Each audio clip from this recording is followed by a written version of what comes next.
Welcome back to our second week, Module 2, as we build on unshakable self-trust. Now, we're in the second step of this whole journey and this process of becoming to this whole point where we can experience unshakable trust in this universe. Now, session 2.1, we're going to cover learning to recognize the danger zone when you're most vulnerable to a shame attack. We're going to learn to diminish that power of shame.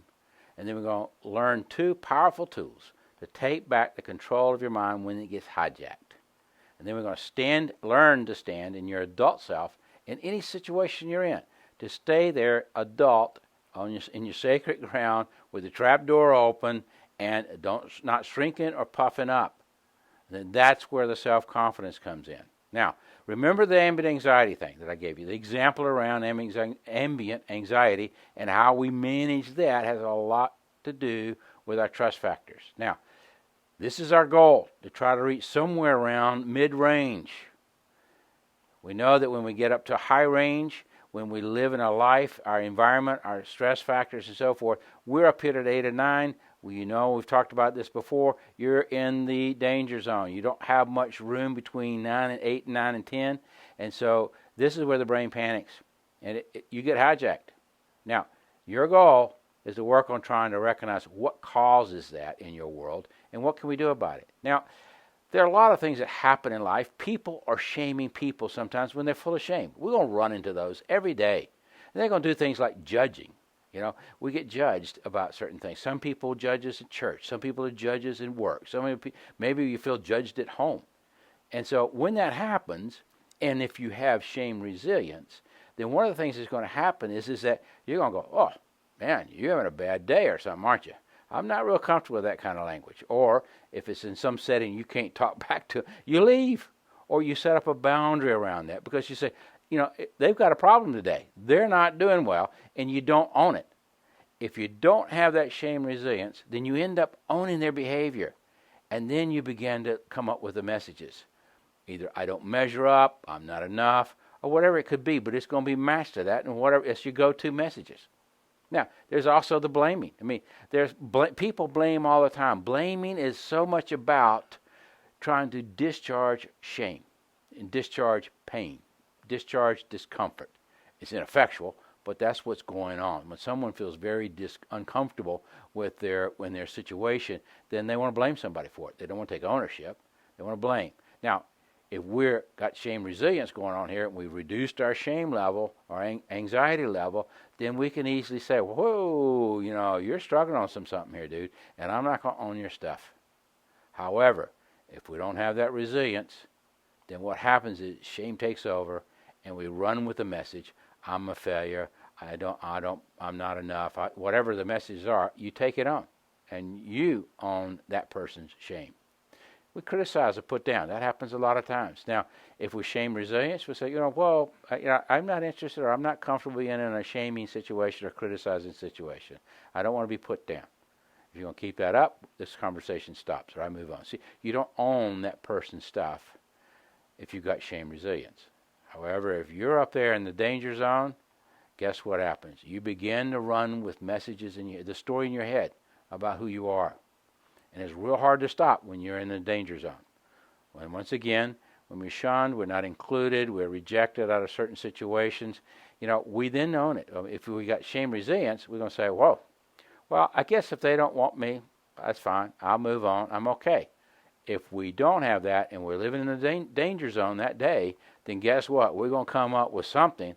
I'm unlovable, I'm unwantable, I'm undesirable, and we're down a rabbit hole.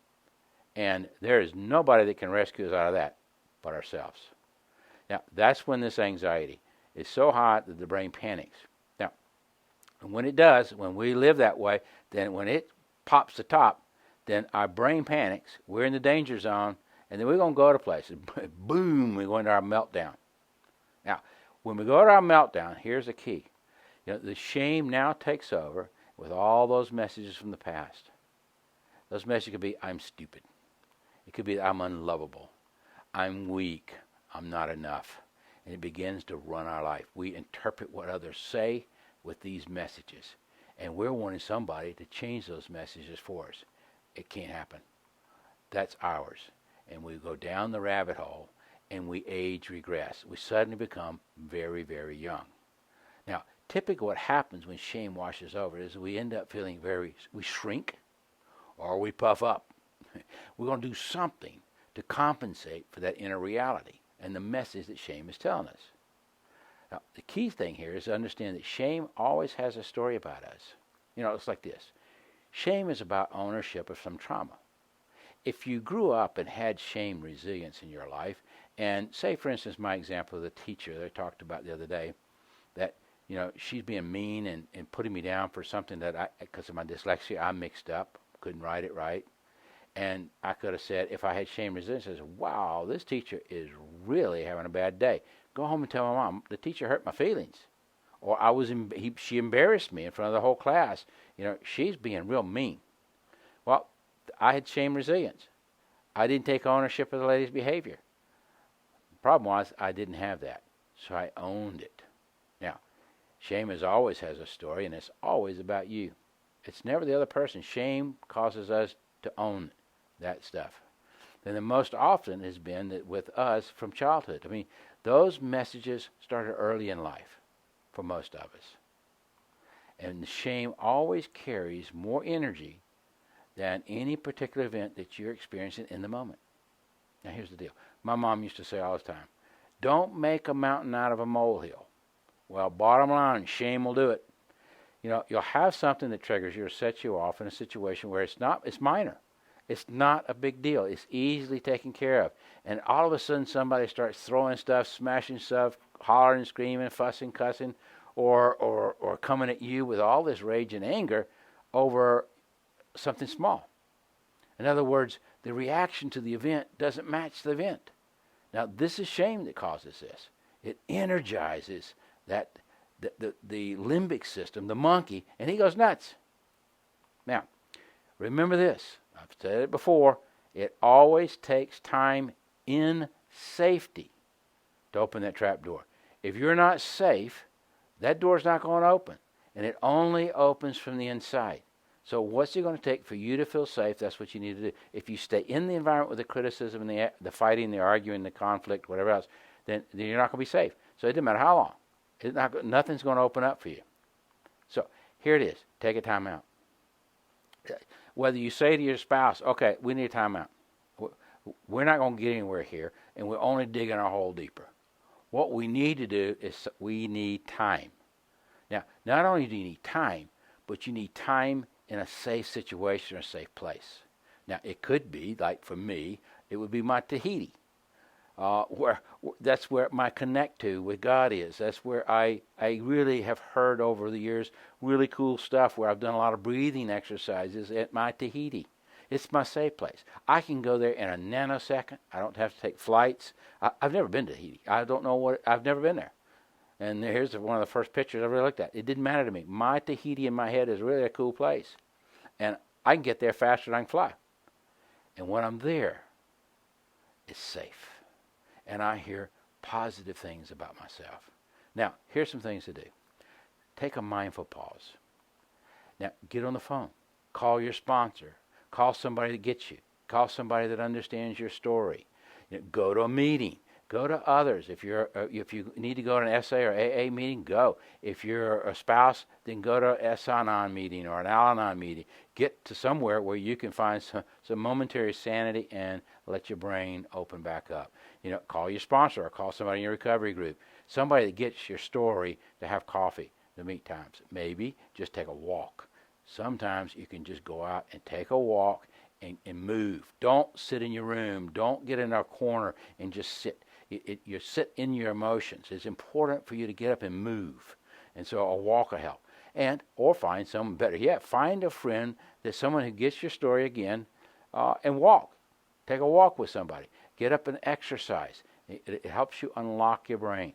Now, remember this. We've been taught this over and over. One of the things that Brene Brown says, if we don't own our story, that's the story in our head, in my opinion, we stand outside of it and hustle for our worthiness. How long have you been doing that in your life? It's time for you to own it. Own the stories, the lies, and everything that you've had in your life. If you'll start owning it, you're going to see some things change, because if you own it, you can change it. She often says, Dr. Brene Brown often says sometimes that if you begin to own it, you can write the rest of it yourself. You can take that hijacked brain back and write the rest of your story. Wouldn't that be cool? Now, here's some of the homework I want you to do. I want you to write in your journal times when you recognize you might be in the danger zone. I want you to begin to be aware of that, recognize it, identify it, and make a go-to list of timeout alternatives that could work for you. So you got go-tos already planned out. I want you to continue your daily time with God in your safe place. Just practice this on a regular basis. It only takes 2 minutes. You just do 2 or 3 minutes. And then continue your breathing exercises. Remembering, every time you do those breathing exercises, every time you do your meditation, you're taking some of that anxiety out. You're continuing to lower that anxiety. As you do, your shame resilience, all that anxiety and shame resilience is going to be lower, and you have lots of bounce back in life. You're going to take back control of a hijacked brain. Keep up the work. We'll see you in the next session.